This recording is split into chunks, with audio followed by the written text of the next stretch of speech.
Last 2-3 days of the 3 or 4 days maximum has once again witnessed a large-scale violence, that has taken place. The government has claimed that they have killed, 33 terrorists, and they are part of the agreement, which is the tripartite agreement there. And this has also led to a massive war of words between the two sides, and accusations and counter accusations are flying thick. We have also been given to understand that 10 more people have died in the last 24 hours. How do you see this violence again making a very strong comeback, especially when the Home Minister, Home Minister Amit Shah is there in Manipur? Absolutely. This is terrifying. It is terrible. This sort of situation should never have occurred. It should have been mitigated right at the outset, but it wasn't. And we can now take stock about it, and we can debate and dialogue as much as we want. But this is absolutely a situation that I don't think anybody would want to be in. Now, as for the clashes, these clashes are going to go on, as far as I'm concerned, till the local civilian bodies don't take stock of the situation and take responsibility for it. I don't think, any armed forces, and I've been saying this from day one, that any armed forces are going to be able to bring it to complete normalcy in a short time. They've done a brilliant job. Having said that, it seems like both the sides are stuck on what they want, on their demands, and it seems like that the state is being held to ransom for it. And at the end of the day, whose state is this? That it should have to go through this prolonged psychological as well as emotional process, which is going to be very, very difficult to contain in anytime soon. Having said that, I think that the Home Minister going there is a great opportunity on the same table. I think this is also an opportunity for the center to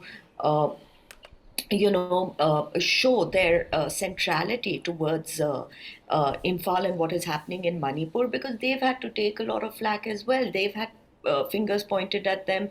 I heard earlier on the Congress putting allegations on the center, saying that they were busy in the Karnataka elections. Of course, that is not true, and this is politics, and people are saying. But I think this is going to give a great opportunity for the center to show their, the centrality of what is happening in Manipur, to what their game plan is. I also think, and like I've said this before, that at the end of the day, there is absolutely nothing that anybody can do unless all the parties involved come on the same table and give away a little bit of what they want. They're not going to get 100%. They might not even get 50%, but, for the sake of peace, they'll have to, sort of give away a little bit of their demands to come to some sort of mutual consensus. And once that mutual consensus is achieved, I think the trust deficit to fill is going to be another long job. Like I've said, that these are historical issues. These are not issues that have cropped up in the last couple of years. So as it is, there was a pending trust deficit, but that trust deficit has widened amongst the populations that live in Manipur. And even if any sort of consensus or peace process is to happen, the psychological trust deficit is still a long, long time away. And I think that is that is where the civil society will come in, and that is where civil society will play a major role. But if your question is when are these clashes going to stop, I think unless all the groups on ground come to a mutual agreement that this is not benefiting anybody, I don't think these clashes are going to stop. And I don't think force or any sort of, any sort of force is going to help the situation. It is about the looting of arms from armories. Now, why I say this is that because there have been two attempts, there were reports yesterday that there were arms, more than 1,000 rifles and other arms and ammunition were looted from three places. Now, you're seeing these graphics on our screen. Now, these these graphics tell a very scary situation about which Dada has spoken about, Dr. Haukip has spoken about, and I'm not making this source-based information out of my own. This is a report which is published today in the Indian Express. This is a report which is published in the Indian Express, and it points towards a very scary situation, a situation which can spiral out of control, a situation which points to the deep divide which is there between the Cookies and the Maithis, and a situation which the government will find very, very hard to control. The report says that, sources in the security establishment said the fact that many were armed with weapons, mostly looted within quotes, looted from the armories in Imphal, was making it difficult to quell the violence. They say that in most cases, the arms have not been looted, but handed over to people of a specific community in the administration want to help their brethren in this conflict situation. And they said that this information has come from an officer which is based in Imphal. Now, this is a very scary situation, and I think this will further deepen the divide. This will further deepen the distrust that is between the two communities, and I think it will further exacerbate the situation. Dada, how do you react to this news which we have sourced it from the Indian Express, which is the front page lead of the Indian Express, from where we are quoting this gentleman, this officer who is currently based in Manipur. How do you react to this particular situation? Brijesh, I'm very angry with you because you are giving so much coverage to Indian Express. Do you recall on the second day of this crisis on your television channel, I said, Dada, you didn't heard me. Dada, you didn't heard me correctly, because the first line which I said was that this is something which you have told. So I gave you the credit right at the start. No, I'm just joking.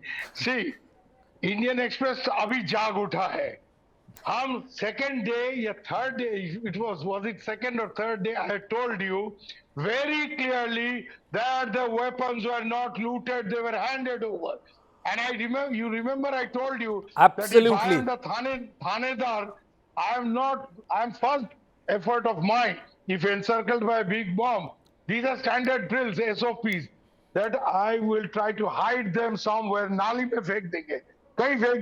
But not handed over to people who are not authorized to run it. There are at least 7 police officers, and I don't want to name them, but I'm telling you on the screen, who are directly involved in this handing over of weapons to people who were very active in rioting. And these were obviously, because this happened in Imphal and some places around, these were handed over to a particular community. You can understand who. So here, this whole thing, I have been saying from the very beginning that the police was so badly divided on ethnic lines that it dissipated as an organized law enforcing force. And for this, the Home Minister and the Chief Minister have to take the blame. Now, whether it was only a failure, that they failed to control ethnic passions and these things happened, or whether some of them were also complicit in this whole process, needs to be established by an inquiry, because you have no reason to be a minister. This happened to me in the case that Rishanki Singh filed against me, the longest serving chief minister of Manipur.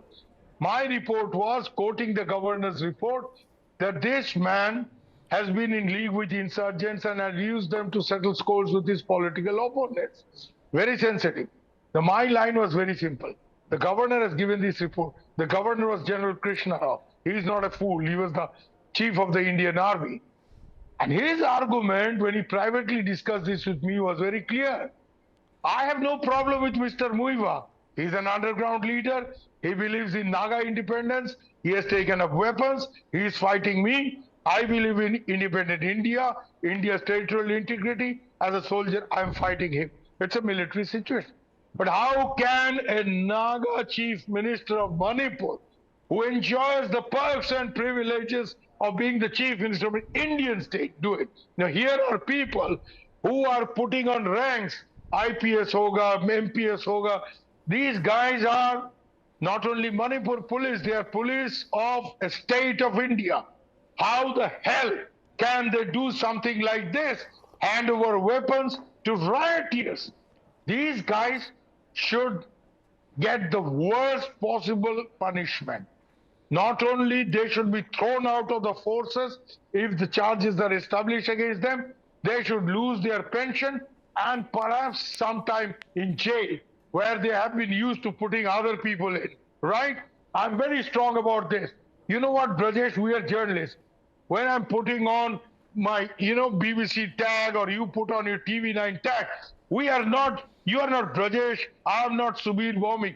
We are journalists and we have to do a story on the basis of facts, not on the basis of our ethnic passions.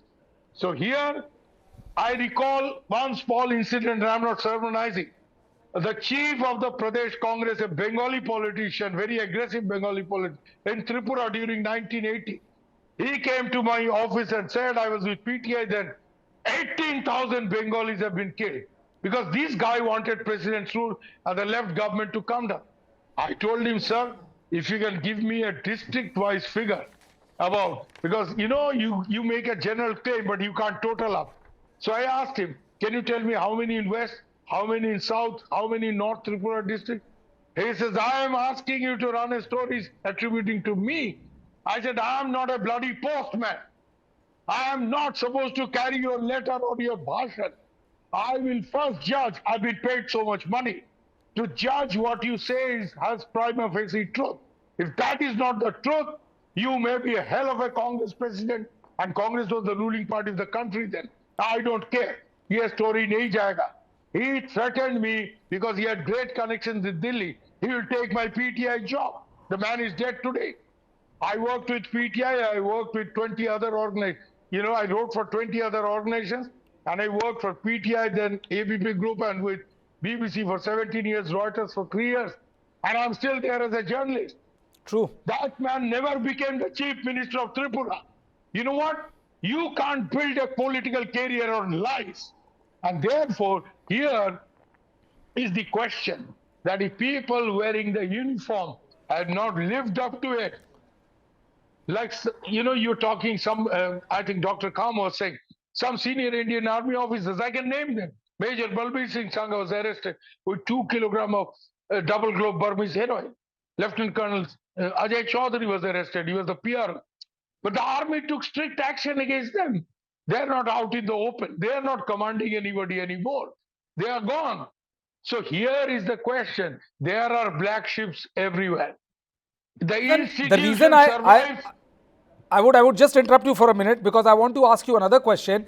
That Dadar, the reason I'm saying this is that out of all of these reports which have published about people killed, about violence taking place, I think this is something which also reinforces the bias of the government. When you have officials handing over the armory or the guns and all to people, and when you have also a situation where looting within courts of guns and ammunitions become this easy, then how on earth is the situation going to turn back to normalcy? Because according to the same report, there are several attempts to loot arms, and as per the security officers, this is fast turning into a big nightmare for them.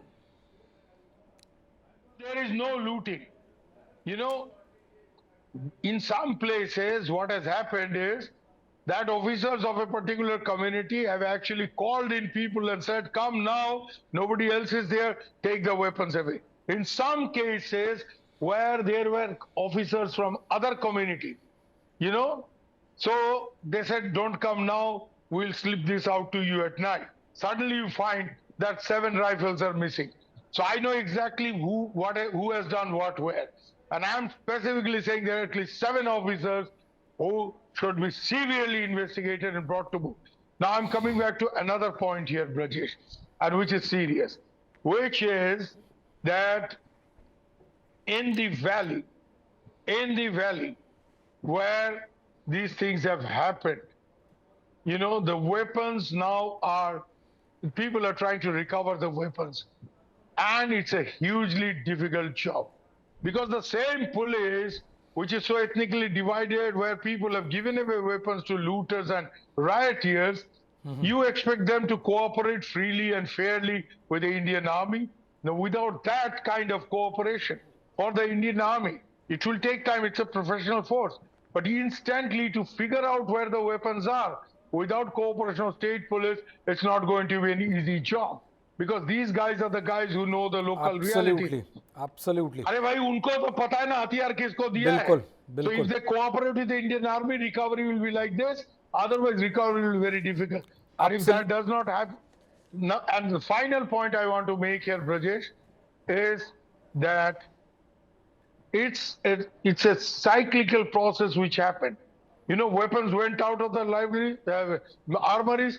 People used weapons in streets, and this also in turn provoked some of the militants who were sitting on the table to go back to their camps, take out their weapons, and start shooting. So you know, these have cascading effects, and once this is triggered off by gross negligence or failure to do their duty, you know, then this becomes a serious problem. So here, those officers were complicit in handing over, I don't use the word looting here, in handing over surreptitiously weapons to rioters have to be brought to books. They should lose their pension at the very least.